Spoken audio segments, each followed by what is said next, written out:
Hey everyone, this is Faiz, and welcome to Digital Trends, where I cover everything in the home entertainment space.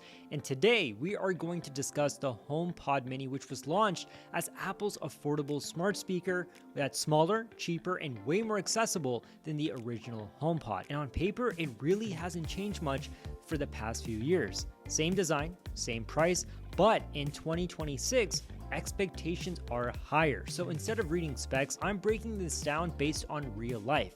Is this actually worth your money today? So first, I want to talk by talking about design, because this is where Apple absolutely nailed this. That small, spherical shape with mesh fabric and that clean top interface still feels premium in a way that most speakers don't, even now in 2026. The best part is that it fits anywhere: desk, nightstand, kitchen, and obviously your living room. And it looks very nice, clean, and minimal with your TV. It's subtle, but intentional, and comes in a lot of great colors to choose from. I've got a white one, I've got a black one, and I've got a yellow one as well if I want a pop of color. But at the end of the day, looks aside, let's talk about how this thing sounds. Let's set expectations first.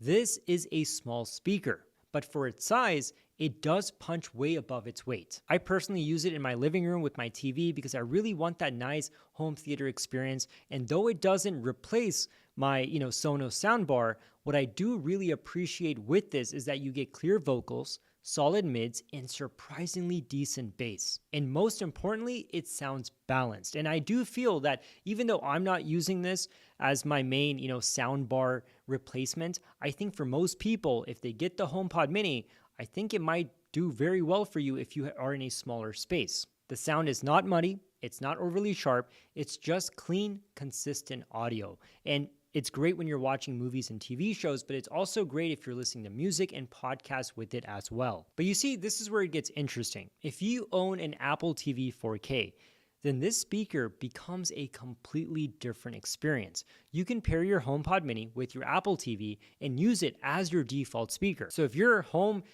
television experience revolves around the Apple TV, you are going to love this because there's no extra setup headaches and no lag. Just seamless audio for movies, YouTube, Netflix, everything. But if you want the ultimate, home theater-like experience, then get two HomePod Minis, because now you've got stereo sound, left and right channel separation, wider soundstage, and it's way more immersive. So though one is good, two is where things go next level. And when you turn it into that stereo speaker experience, then it doesn't really feel like a mini speaker anymore. It starts to feel like a legit home audio setup, especially for smaller rooms or apartments. Because let's be honest here, not everybody needs a soundbar. And if you get two of them, you basically can replace your soundbar. But this is where Apple really wins. If you're already using an iPhone, an iPad, or a Mac, then everything just works and works very seamlessly. You get instant AirPlay, seamless audio handoff,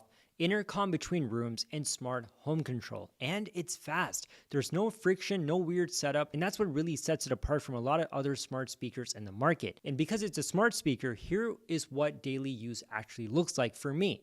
In the morning, I will ask it for things like, "Hey Siri, what's the weather?" Or "What's my day looking like?" During the day in my office, I will use it for music playing in the background, and in the evening, I will pair it with my Apple TV 4K while I'm watching movies or TV shows. Then before going to bed, I will use it to set alarms, control lights, and wind down. It quietly becomes a part of your routine, and to be very honest, I use it primarily quite a bit when it comes to watching movies and TV shows. But now let's talk about the downsides, because we've got to be real. This is not for everyone. The HomePod Mini is deeply tied to Apple, so it's no traditional Bluetooth freedom. There's limited support for non-Apple services, and Siri is still not the smartest as of right now. So if you're not in Apple's ecosystem, this will feel slightly restrictive, and there's no way around that. And in 2026, competitors are offering smarter assistants with more flexibility and more integrations. But I will say this, that they still don't match Apple's ecosystem experience. That seamless connection between,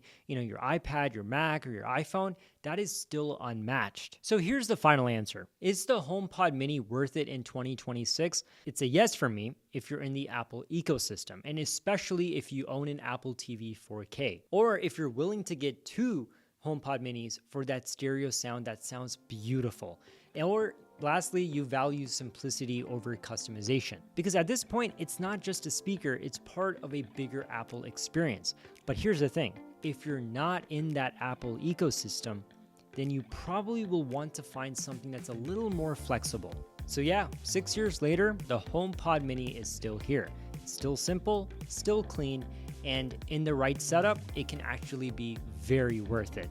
And there are rumors that a new and improved HomePod Mini might be coming out later this year. Just wanted to throw that out there. But as always, I want to know, would you buy one or go for two and build a stereo setup?